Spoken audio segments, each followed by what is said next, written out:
Steve Milhausen here at Chicago Cagefighting 4 as we're talking to Big Sexy Sean McCorkle as he defeated Justin Grizzard in the main event. Big Sexy, it was good to see you back in the cage, buddy. How was the training going into this fight? I didn't have a whole lot of time to do it. I took this on like 7 days notice, or a week, you might say, since I always keep saying 7 days notice. So I hadn't been doing anything. I'd hurt my neck real bad right before my last fight in August, so I hadn't done much for about 6 or 7 weeks. I only really trained for this for about 10 days total. What happened to your neck? I'm afraid to even go get it looked at. Plus, I don't have health insurance. But no one will cover a fighter. So I don't know. It's just sore. I've been going to chiropractor, and it's better when I'm going. It stops getting better when I leave, or when I don't, go as much. So I probably just really need to rest it for a while. I don't really. I've had back surgery, so I don't even want to go to a real doctor and have. Not that my chiropractor's not a real doctor, but I don't want to go have an MRI done or anything because they'll try to talk you into surgery, and then I've already been that route. They almost killed me in surgery, and I'm not doing that anymore. So how would you rate your performance tonight? I'd have to see it back to know. It couldn't have been too many mistakes because it was only 2 minutes. I assume I still look real sloppy standing up, which I don't know how much I can possibly spar, hit pads or whatever. I just look sloppy standing up, but so does Fedor, I guess. But I don't know. I really need to improve my stand-up, and I don't really know how to do it. I maybe go out and spend some time at Randy Couture's place. I've been out there before and work with a Ray Seffel or one of those K1 guys and just see if I can't get it tightened up somehow. That's my biggest weakness, that and my cardio. But my cardio's actually been feeling pretty well last couple fights. When you're not on that big stage like the UFC, there's not nearly the pressure. So that's what was getting me before, is the weight cut and the pressure just is absolutely horrific. So. Because I know we've talked to you on the show, and you have said that as well, that you get tense and you get really excited in those big moments, and you end up gassing yourself really quick in the fights. Can you compare the difference between fighting at a show like this and then fighting in the UFC? There's a different kind of pressure here because you don't want to get embarrassed fighting in a smaller show.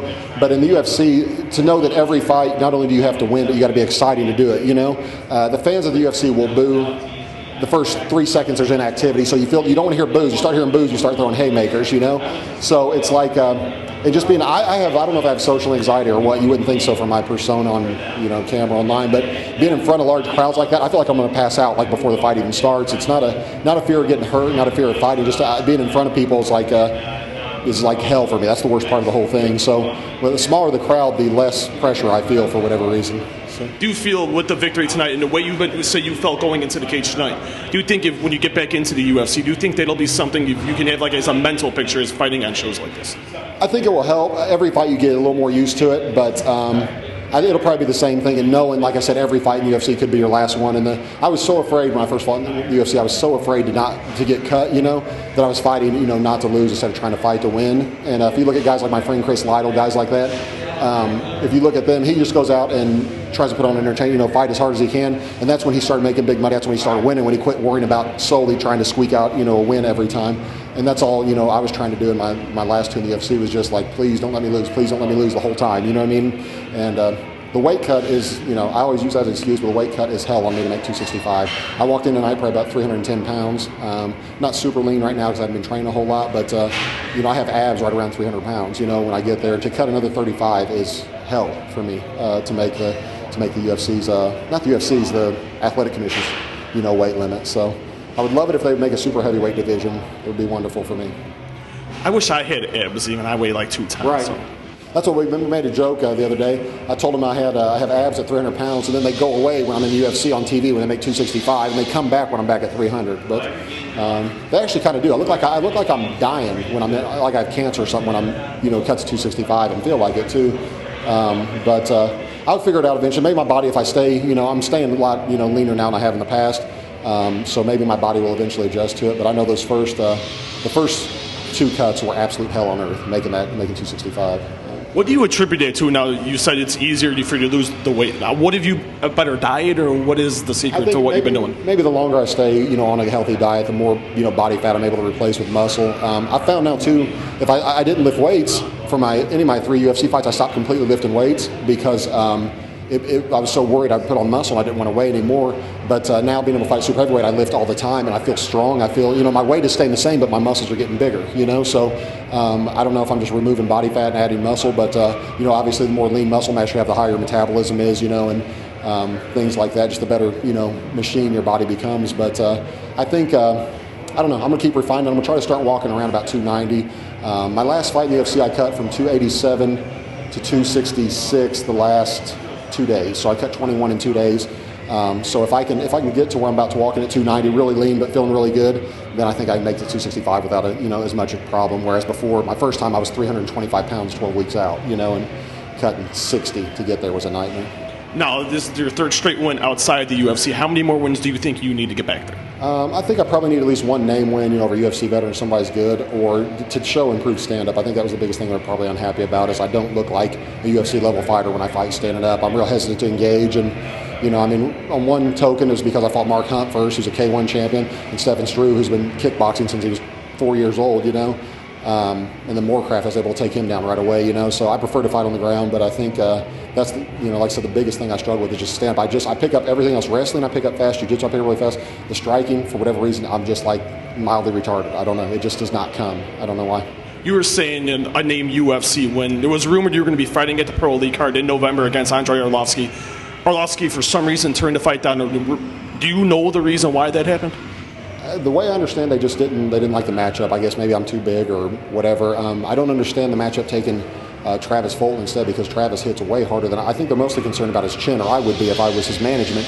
I don't think Andre personally turned it down. I think his management just said they prefer to have someone else, And then they picked Travis Fulton. Fulton is, he's no joke. That guy hits hard, and they've got a lot of experience. He's hard to finish. So I fully expect Fulton to win that fight. Absolutely fully expect. So I don't know.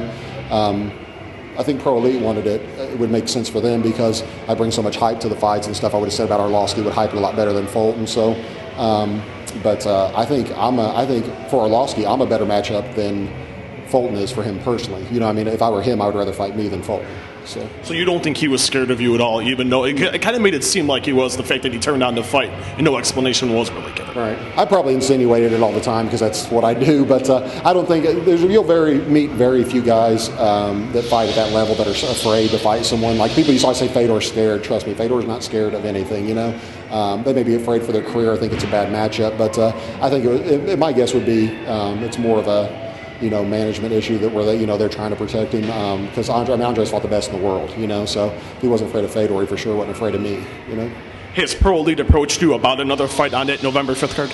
No, that card's full, and I guess we're going to see what happens in the future. I'd love to get on with them, especially with the deal they were offering me. If it pans out, that would be a wonderful thing. But if not, it's okay. I'm still trying to get a shot back in the UFC, and if it takes 10 fights, straight or whatever, it'll probably, like I said, until I get a couple name wins or until I show a marked improvement, or until they come back to Indianapolis, because I'm kind of a big deal there. So hopefully if they come back to Indianapolis in 2012, I bet I can get on. Your Colts aren't doing too well. No, they aren't. Actually, I don't really care. I quit caring about football when I realized one day that I don't stand to gain anything. You know what I mean? If they win or lose, wait, my life's not going to be any better or worse, and I'm kind of all about myself. That's why I follow no one on Twitter. I only care about my life. So I don't really care. I like football, watch it, but I don't whether they win or lose. I kind of think it's funny. Maybe it's because I'm a hater, but I think it's funny when all the fans are all depressed, walking around Walmart or wherever I see them with their jerseys on, sad they lost. I'm who cares, I was going to say, you hurt my feelings because you don't follow no one. I thought you'd follow me. I thought we were buddies. No, I always said if I ever get married again, which I would never do, I will follow my wife on Twitter, but only to make sure she's not cheating on me. Only for selfish reasons, but no, it's I don't care who Tom Cruise is pretending to be straight with this month, you know what I mean, or whatever they got going on. I'm only kind of interested in what I got going on. So, did you get that? That was a Tom Cruise gay joke, and it seemed like it completely flew over your guys' head. That was a good joke. That was very impressive. Okay, thank you. Now, a good buddy of yours, Matt Mitrione, fighting coming up here at UFC 137. How's Matt looking so far, upcoming that fight with Chicago? He looks phenomenal. Matt he's a funny guy. Matt doesn't know that he probably shouldn't win that fight with his experience. It doesn't register that he probably shouldn't win that fight. And Matt is not the least bit afraid to get hit.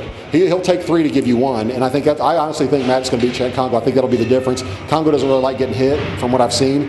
And Matt seemingly loves it. That dude he's literally insane. A lot of people say, oh, this guy's crazy. Matt genuinely has problems. Mentally, but he's hard-nosed. He will take, like I said, 3 to give you 1, and he's going to make sure that 1 counts, and he'll do it all night. You know what I mean? And Matt's the kind of guy you'll quit before he will. You know what I mean? You're going to get tired of getting hit before he does. And his chin is iron. Never even seen him kind of rocked. No matter who he's boxed with or anything. So I think he's going to really, really surprise Congo. And Matt hits harder than anyone I've ever fought with anybody except Mark Hunt. Matt is just, his hands are so fast and just he throws bricks. So Now, what's next for you for the rest of the year? Are you going to take some time off? You were talking about your neck earlier, or do you want to fight one more time before the end of the year? I would like to fight in November and December, if possible, assuming my neck doesn't keep hurting. If it's fights, not to put down, Justin or anything like that, but if it's at, this level, guys like that, I can beat a lot of the guys like that if I am hurt. Like obviously going back to the UFC or something like that, I want to be, or Arlovski, I want to be 100% healthy. I would have been really sweating the Arlovski fight if I had 3 weeks left now to fight him and my neck was still hurting like it is, But I'm getting old. Obviously I'm 35 despite my boyish good looks, so I've only got another year or two of doing this probably in me. I'd like to fight. I really want to put together 6 or 8 wins in a row outside the UFC. Then I have no excuse. It can't be inexperience. It can't be not used to the cage. It can't be anything. If I go in there and I blow it again the way I did it against Struve or against Moorcraft, then it's just that they're better than me, I still think I beat Stefan Struve 99 out of 100 times if I didn't get tired. But if that doesn't really matter. That's what happened. So you said final question. You said a name fighter. Who in particular would you be interested in fighting? I have tried to fight Scott Junk. I was going to fight him in Hawaii actually tonight. That show got canceled. He had accepted the fight, and I guess it was on. Chase Gormley was going to fight me in Miami in July. He wanted me to make 265 though, and I told him I wasn't making 265. He walked around 285. Why would he cut 20? Why have me cut 30 to make it? I said, I'll just meet you at whatever you weigh. If you weigh 280, I'll meet you at 280. If you weigh 275, I'll meet you there. But I'm not cutting all the way 265 for that amount of money. So Gormley didn't want to do it. He took a different fight. I don't know him or have a problem with him. He's just a name to me, We're supposed to do that. Mike Hayes was going to fight me, who he's not a UFC veteran, but he has fought in Strikeforce. He's got a bigger name, but Bellator wouldn't let him out of his contract. So that was another one I tried to get. People give me a hard time about who I fight all the time, but if they knew the number of fighters that have either turned down, like with Arlovski turning me down or stuff, this stuff doesn't just happen overnight. It's tough to get. Guys in my position are trying to fight other guys in my position because they want back in the UFC. So if Gormley probably is going to fight me because he doesn't think he can beat me, and if he's trying to get back in the UFC, why would he fight me? He wants to fight a guy he thinks he can beat. The same way. Trying to think of a heavyweight that recently, say Mark Hunt got released by the UFC. I'm not fighting Mark Hunt again, outside the UFC. Like he would probably knock my head off now the way he looked against Rothwell. So I already beat him. Why would I take that fight? So I don't, I don't know. There's certain matchups that you try to avoid. And, a lot of guys want to avoid me, which is, understandable. I wouldn't want to fight me either, especially at super heavyweight. I wouldn't want to fight me. I'll talk about Mike Hayes really quickly. He got put back into Bellator tournament. Did Bellator contact you at all about entering their tournament? No, Bellator hates me, from my understanding. I turned down. Bellator never wanted me. I tried to get in forever, and they never wanted me because they said they didn't like my persona before it actually caught on and became popular. They said they thought I was unprofessional, whatever, I didn't really like their contracts from what I heard from my friends that signed with them. So I was going to, the UFC offers me a contract. Monty Cox calls me. UFC offers me a contract. The next day, Ken Pavia's calling me, saying, hey, Bellator will give you this, give you a signing bonus, all this different stuff. I said, no, I already told UFC yes. He's like, it's less competition Bellator, it's this and that. They're going to give you all this, you can fight outside the company, tell me all this stuff. I said, dude, if I do this in UFC now, I will never fight in UFC. And if Bellator's gone tomorrow, I'm done, in MMA. And they were pursuing me. And then when I turned them down, even though I'd already said yes to the UFC, when I turned them down, I guess I'm pretty much frozen out. I don't know. I don't have proof of that, but it seems like they're not interested. But maybe because I told them I would never sign a 3-year contract with them, that they don't guarantee me a certain number of fights, with a certain amount of time. But, like I said, Monty Cox is my agent. That dude is slick as can be, like best in the business. He gets me UFC money outside the UFC, So I don't even, he calls me and gives me options, but I got to go with Monty. That dude is, he's the best in the business. Who would you like to thank today? Well, thank you guys, obviously, for having me on Monday, kind of. Kind of, sort of, a little bit of an issue, but we'll get it back. And as always, I want to thank myself for all my hard work and dedication, because without me, none of this would be possible. You thanked me first for once. You never thank me first. I did thank you. You never thank me first, so you always thank yourself and then thank everybody else. I'm always last. I know. That's the way I am. I'm very self-centered. Not really. Not at all. And that was Big Sexy Sean McCorkle here at Chicago Cagefighting Championship.